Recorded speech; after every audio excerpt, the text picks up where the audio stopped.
Welcome to Raising Risky Kids, part of Risky Kids Online. This is where we talk all about risky play science and the ways that we can help kids become the greatest versions of themselves, not just later on as adults, but also in the here and now, making sure that they experience their childhood, but at the same time that they're challenged and they have lots of great experiences.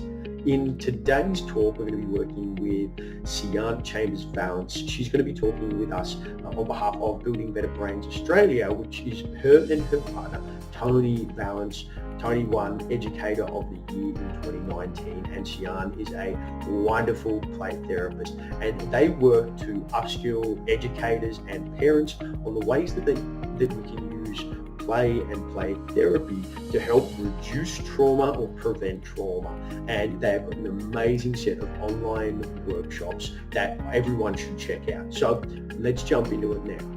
Excellent. Okay, good. I think we're there. So I've already pre-filmed a little introduction for us, but if you would like to introduce yourself, and I'll introduce myself because we've got a bit of a mix of people who are watching, and we will have a mix of people watching at home. So take it away.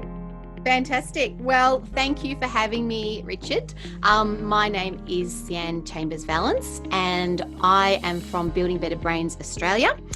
And what we do is we work with parents, with educators, with mental health professionals, and we do a lot of training and consultancy to really help them understand brain and behaviour, understand trauma and the effects of what we call toxic stress, which is actually currently kind of what most of us are going through right now, how this actually plays out and affects our ability to regulate our nervous systems and our children's ability to regulate their nervous systems, and that then plays out in their behavioural symptoms that a lot of us will be seeing right now, and then ways we can actually help them. And I always start with, particularly with parents and with teachers, we actually have to learn to understand ourselves first and attach our own oxygen masks so that we can then also help the children in our care. So if we can't do the self-resourcing, we really don't have the capacity to do all the work with our kids as well, because it does take a lot of work. As you know, Richard, and both of us work intimately with kids in that way as well.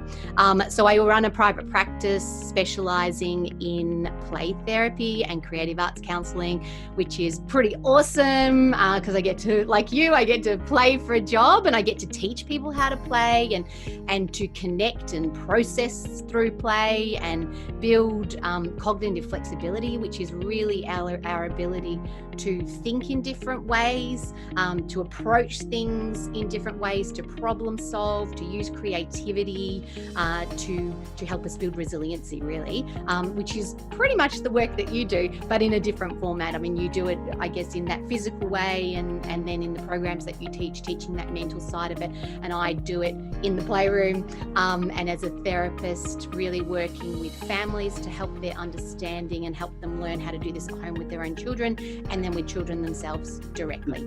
Yeah. So it's been a pretty amazing time at the moment, watching my own children play and the kind of themes that I'm seeing, and watching my clients play and the kind of themes that I'm seeing, and they're all the same themes, which is not surprising, because once we actually start to understand the science of play and the language of play, we can actually interpret what we're seeing and actually value it more.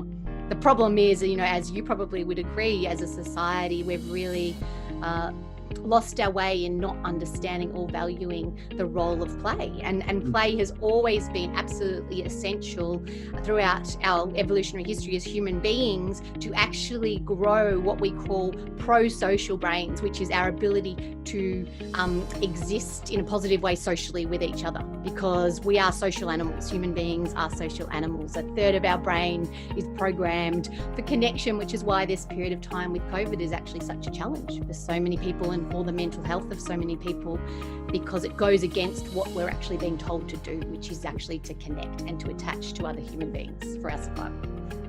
Yeah, so that's a little bit about me. I mean, there's lots more I could tell you, but that was a much better introduction. I was like, we're going to be talking with Sian, and this is what she does. But I think that's a really great example. One of the things there's two things that I like talking about, which I think you and I have talked about before. It's that as much as play is something that used to happen naturally and we have lost it, one of my approaches is that we also now understand so much more about it, that the deliberate and intentional application of it can be so much more powerful than the natural way that it used to occur.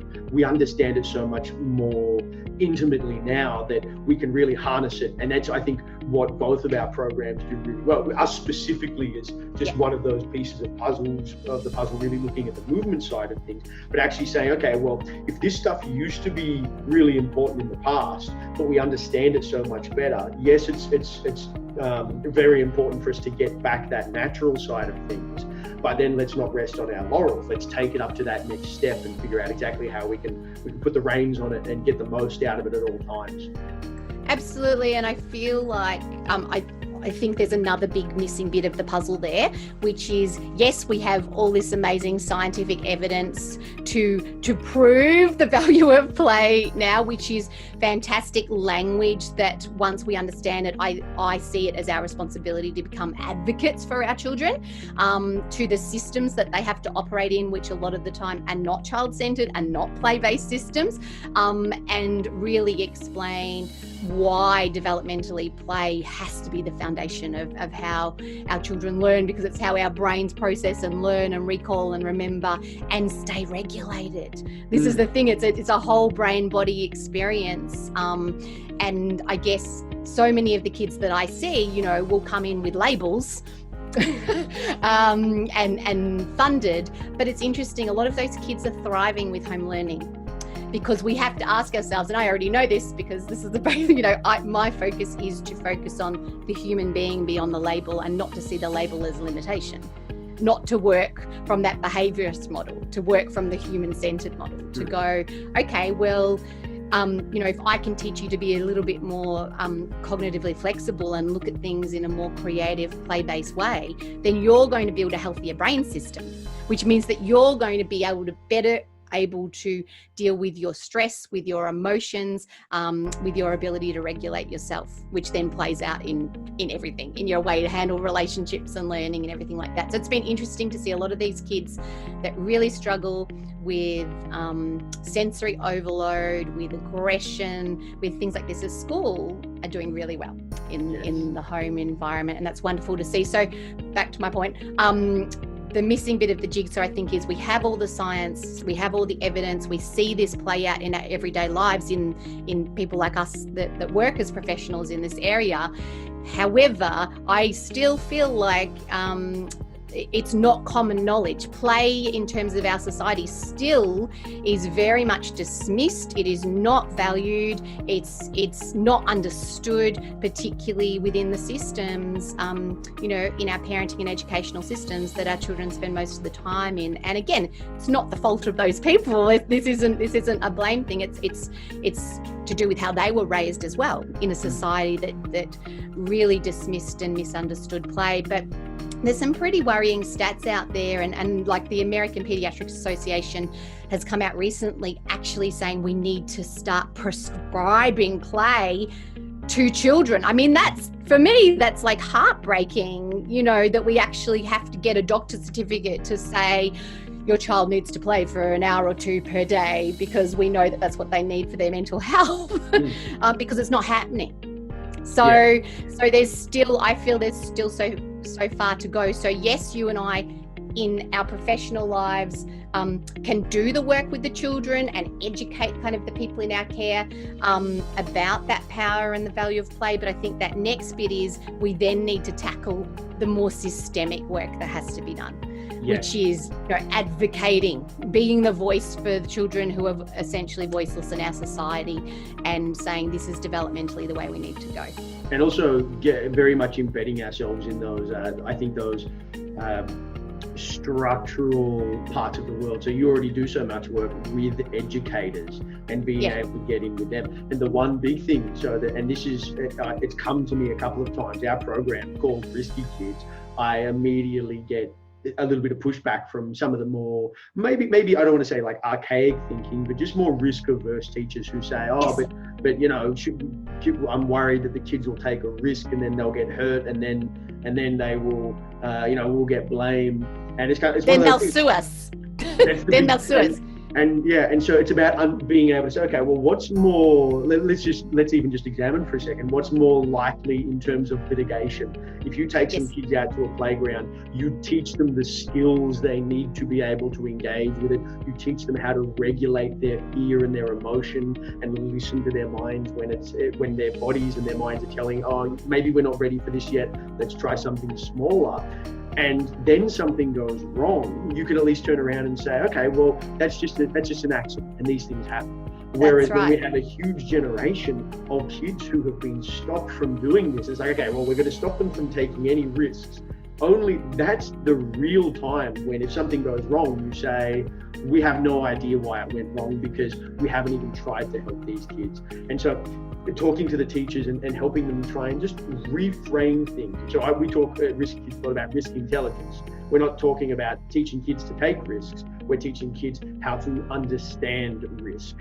But it does have to occur through that experiential learning. They've got to play. They've got to go out there. They've got to engage with other kids. They've got to take risks and listen to themselves and understand how it all works before they can really, really actually start living their lives the way that we want. And so that's why I like getting in with teachers, getting in with like parents. It's amazing that we've obviously got a handful of parents on now watching, which is great. But it's awesome. Hi. And the next step for me is like, okay, teachers, which you're already doing, the government as well, obviously making sure that they get on board. I've been doing lots of research lately and really learning a lot more than I thought I ever would about sport, because I don't get into sport that much, but understanding that there's really different stages, and right now the response, especially from government organisations and from all the big bodies, is like sport is the be all and end all, and now they're all starting to go, oh, okay, maybe there's a lot that needs to happen before we get to sport. I'm like, sport is great, but it's kind of the result of what we want to achieve. It's not the way that we achieve it. So, but before we're going to go on so many tangents, I actually really want to cover. This is Richard and I like all the time, every time we talk. It's like, I read this thing, but I actually had two really specific things I wanted to work with today. And it's very much, I think, and because you've been doing so much work with kids online, you will have some really cool info on this. The first one I wanted to start touching base with, specifically looking at how to help parents get kids to engage and differentiate between the positive online content versus the normal online content. It came up because I experienced a few conversations where parents were having a lot of difficulty getting their kids to engage with. It's like, oh, they won't get on the Zoom, they won't do the classes. But then at the same time, I'm also hearing that these kids will spend, 4 or 5 hours a day playing video games. So it's not the device that we have the issue with, it's communication about the structures around that. So I really wanted to work on and see what strategies you would suggest or that you've seen work well, and it will be different for every parent and every family, but just some really cool guidelines or some good suggestions in terms of how to get kids to engage with that positive online content. So it's a little bit of a bigger question, I guess, for me. So Step back as far as you need. So I think that part of this needs to be, look, in my ideal world, I would see that there's an opportunity for incredible changes to actually come out of this period of time. That we could return. So let's not even talk about it returning, but we could move to potentially a different model if we can take the lessons of this period on board and start to actually reflect on the things that work and the things that don't work and become advocates for our children in the systems that for a lot of them do not work, right? So the first week, and my boys' school's, really progressive. I do a lot of work with them, so they're doing some amazing work. But they, I rang them after the first week and I said, you need to halve your workload right now. It is way too much. And I'd say, and then you'll probably need to halve it again. This is, right, what we fundamentally have to understand, because we're so used to working in silos rather than actually looking at the bigger picture, is that we're expecting our children to learn, right, and expecting teachers to teach based on this old kind of conditioned system within the middle of a trauma event, within the middle of a worldwide epidemic, like nothing has changed. Now, this is just insane, right? Because it's impossible.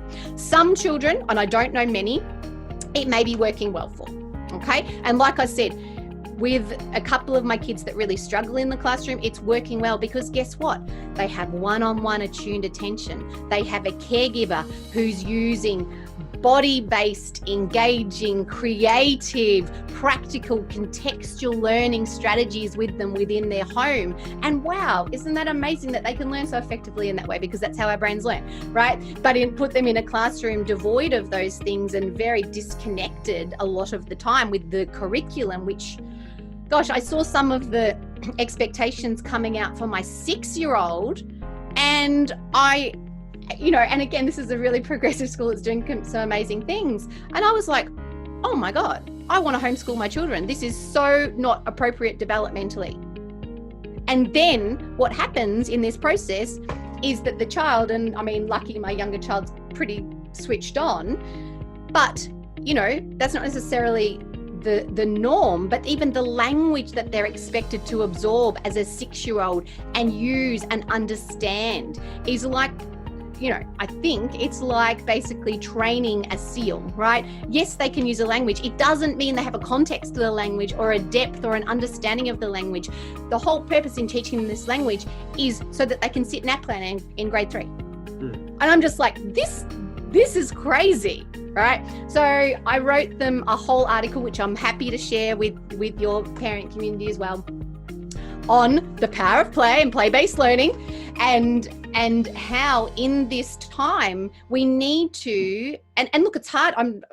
It's such a struggle for teachers. I mean, as you know, my husband's a teacher as well, and I'm surrounded by teachers. Like, their workload's been just crazy, and they're doing the best they can based on what they feel they have to deliver in the systems and try and change it all overnight. So it's not easy for anyone. And then parents are trying to hold everything up as well, which is not easy for them. Everyone's really struggling.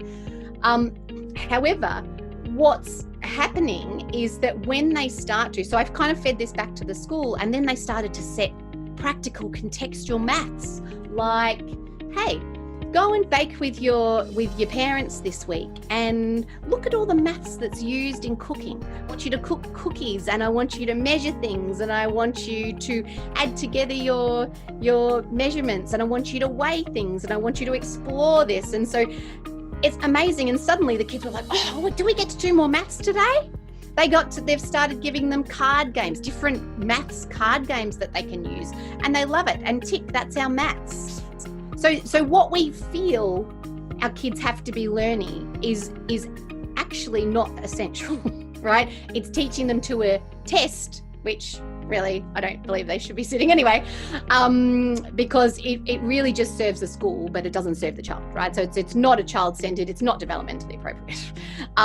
So I guess the more that we can actually advocate to and feedback in a positive way to our children's teachers, to the school, the better. Share my article that gives lots and lots of practical, contextual ways that the children can be learning at home, rather than here's another worksheet or watch this video. And it's totally disconnected. It doesn't surprise me that a lot of these kids don't want to connect through another screen. They can zone out through a screen, right? As you were saying, they can spend hours playing games because they're getting these nice dopamine hits, and that's their relationship with the screen. But having to make their learning happen through a screen, connect to these people that they're seeing but can't really connect to, actually makes them just feel more sad and more stressed about the fact they can't connect with them. And if you look at it, it's hard for us adults to conceptually understand what has happened in our lives right now and where we're at, because we have no template,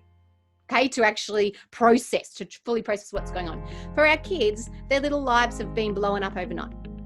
So suddenly that, my child is heartbroken that he can't see his friends. He's dreaming about He wakes up and he dreams about playing with his friends, and he says, I feel so sad in the morning because I can't play with them. And then our kids have got all these major emotions going on. They're really stressed. They're seeing the adults around them really stressed out and dysregulated. And we know that stress affects the brain. Stress literally shuts down the top parts of the brain, which is the thinking brain. It puts us back in our very basic animal reptilian brain systems, which are all about fear and safety and connection. And big emotions, and it puts us back there, and it makes it really hard for us to focus, for us to regulate ourselves, and for us to learn. So I think we need to massively lower our expectations of the amount that we're trying to shove into our kids right now, and actually work from a compassionate, human-centered, trauma-informed, brain-based understanding and model to support them through what they I got two Cliff Notes versions for that. First one, lower expectations for what kids are supposed to be achieving right now. Second one, share your article with their schools to hopefully help redirect. But also, I think that you were talking very much about that idea of advocacy and involvement. Be a voice for your child. Absolutely. Yep. And I think that some parents sometimes feel like teachers are the experts, or that they have to be listened to. It's like no one is going to be more of an expert in your child than you. And so if your kid's struggling, like listen to your instincts and communicate. And that's the other thing. Right. Teachers are not there to be prescriptive.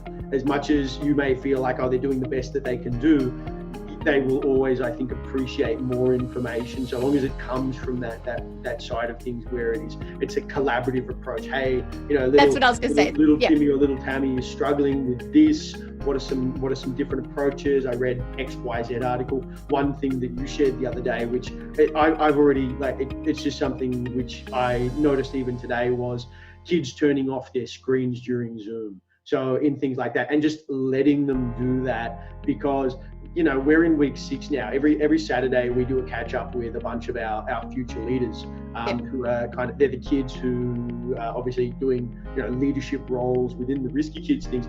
You can tell, the first 3 weeks they were like, this is cool, this is exciting. They're just tired now. They're tired. Everyone's doing the best they can, and so we're letting their involvement and their presence is what we appreciate, and that's what we make sure we just let them know we're happy to see them. They can participate if they want to, they don't have to, but I've seen kids just turn off their screens every now and then, and I'm like, it's not something we need to worry about. So I think those are actually two really strong or 3 or 4 really strong takeaways for that. Also understanding, like I said, understanding we are parenting and educating and functioning in the middle of a worldwide epidemic. Okay. Right. So this is, as I'd said before, this is a worldwide trauma event. Trauma, we often think of trauma as these extreme things that happen. And so cognitively we might go, yeah, but I'm safe in my house, and I have food, and I have toilet paper, and I have, all of these fundamental things. However, our nervous systems, right, our animal parts of our brain, our lower parts of our brain, because our lives have kind of been imploded, our rituals as we know them, we're getting a lot of fear signals from our environment. We can't connect in the same way, which is how we actually regulate ourselves, by connecting to other people, by co-regulating, it's called. Because we can't do all of this processing and have a lot of that positive touch, which also helps bring down our stress responses, it actually creates a trauma event for ourselves. And I noticed that, you were saying, how do we avoid trauma? So I think we can rephrase that question. We can't avoid trauma. We're all in the middle of the trauma. Okay. Let's just accept that. We are all going through a trauma, toxic stress event right now. At the moment, we are in the holding period, and talking to a lot of therapists worldwide that I'm part of, a lot of groups, one of the, leading trauma therapists basically said to us, you think you're tired now, you have to pull back, because this is going to be a marathon, not a sprint. We are in the holding period. We are still in the middle of everything, right? It will be the other side that the wheels fall off, right? Yes. So Yeah, so we need to know this. So bearing this in mind, and parents, me as a parent goes, oh my God, how much more capacity do I have? That's where this period of time is actually a moment where we go, do you know what? If we're not doing self-care, if we're not prioritizing moments of self-care, if we're not carving those out for ourselves, right, we cannot hold this. We cannot sustain this. This is the time for us to learn these fundamental skills that are the basis of everything.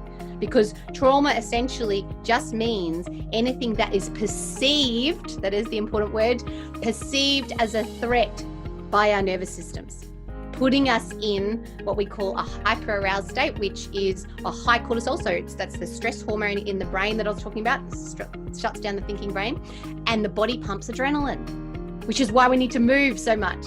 Right? It's why you need to keep moving, keep our kids moving, get them to work for maybe 15, 20 minutes and then get up and move, to basically keep this cortisol and this adrenaline at a manageable level in the body. Otherwise, you're definitely going to be seeing it in lots of behavioral symptoms. Yes, good. And what I was really happy about was you said that idea of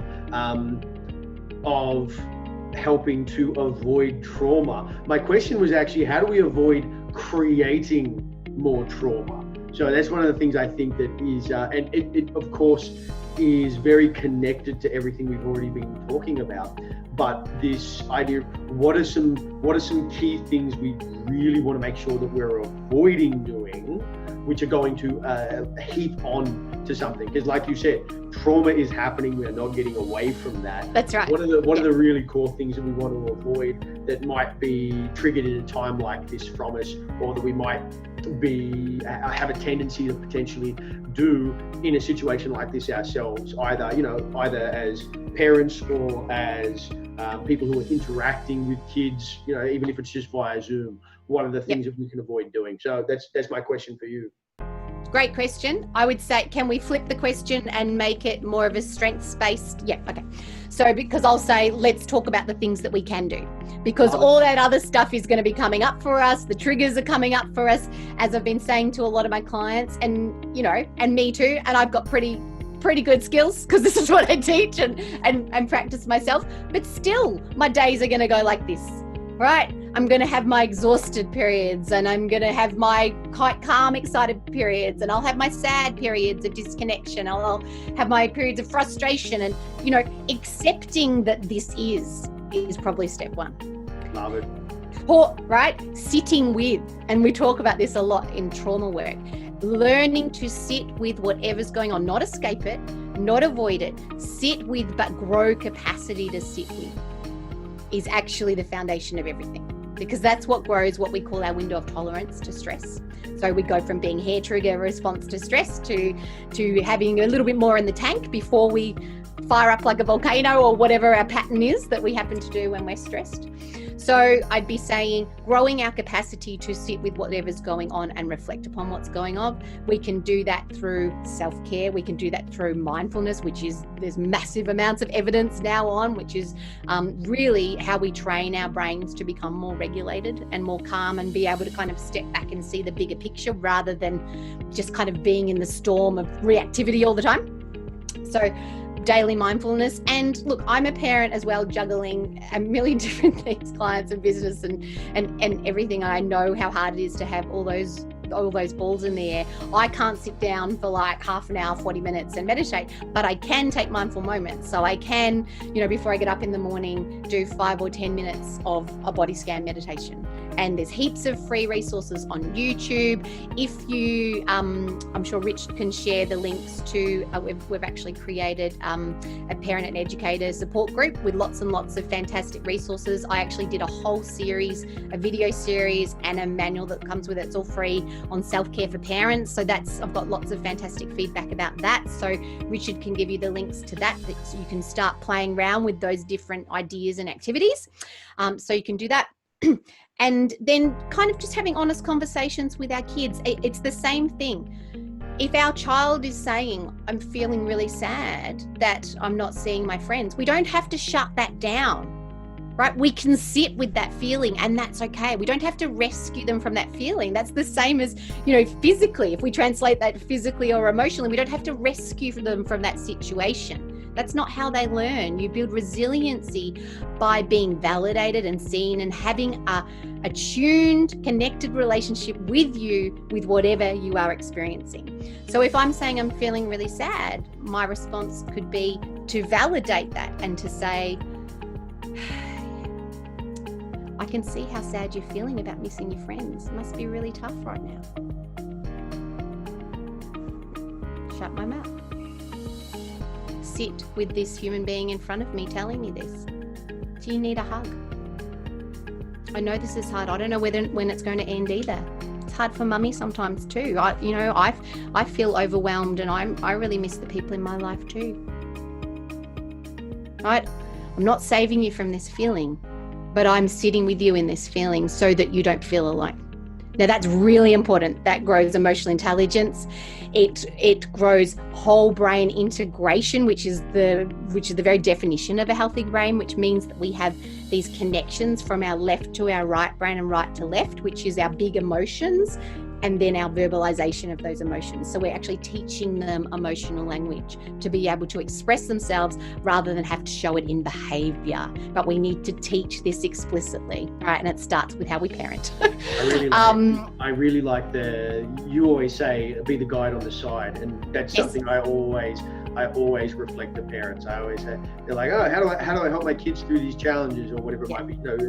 Usually we're talking about physical ones. So we're talking about them navigating, being able to achieve or overcome things. And I always just say, my friend Sian from Building Better Brains says that we have to be the guide on the side. That's one of the most important. I really like that idea of not having to rescue kids. To me, that's the kind of pinnacle of everything we do. It's like let kids experience these things, because that's the only way they're going to learn how to handle them. That's right. And I don't want to say like what they're going through isn't a big deal, but there's probably going to be things bigger later, well, maybe not bigger than this, but later in their life there will be other challenges, and you want them to have that skill set.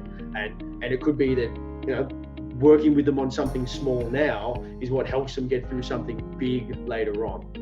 It's really that it starts young, right? If we can teach our kids from a young age, and even if you haven't been able to, right, because you probably weren't parented with a parent that had those attuned skills, and this is what happens, it gets passed down from generation to generation. But even if you have older kids, you can still start doing this now, right? It's never too late, because we have what's called brain plasticity. So it means that we can, until the day we die, we can build these new neural pathways, these new communication highways in our brain around certain behaviors and skills, which is a fantastic thing, right? That's why we do what we do. Otherwise people wouldn't learn, would they, right? So it gives us hope. So it's very, very important to be able to not abandon our kids to their emotions, but so let them know that we're there, ask them what they need from us, right? But don't leap in and save them, because if we leap in and save them every time, do you know what we're teaching them as a message? We're saying, you don't have capacity to do this yourself, right? So I don't trust you.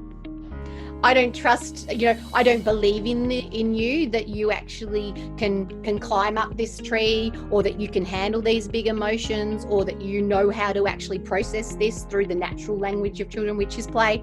Or, you're actually giving them those messages if you're constantly leaping in and kind of taking over for them.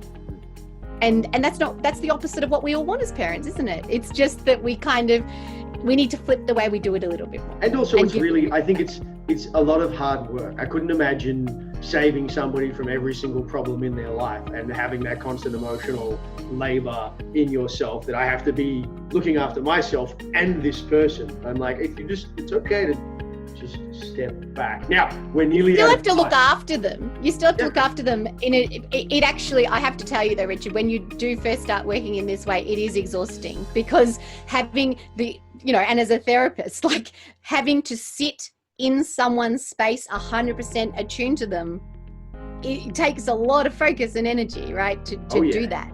Yeah. It's easier to kind of flit around the edges, but to actually be there fully attuned with someone means Yes, actively there, because two things have to be happening, and it requires actually quite high emotional intelligence, because you have to know what's going on with yourself and regulate yourself.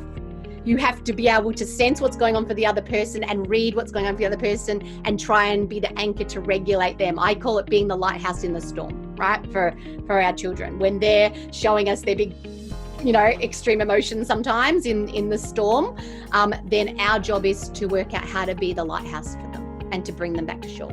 I love it. And look, we're just about out of time, so we might end on that one. But I thought if any of our parents potentially had questions, what we might do is we might sign out, and then anybody who wants to ask questions, we'll sign back in after a minute or two. Me and Sian can grab a drink and catch our breaths, and then we'll be back. But I really want to thank you so much for jumping on board today. I want to do way more of these with you. I'm so excited that we got a chance to chat. Yay. And as always, it's just the tip of the iceberg with our conversations. There's always so much more to talk about. So I will thank share you for all having of the me. links, I promise. No, beautiful. That sounds great. Thanks for joining us, everyone. See you in a second if you've got questions. Yep, bye.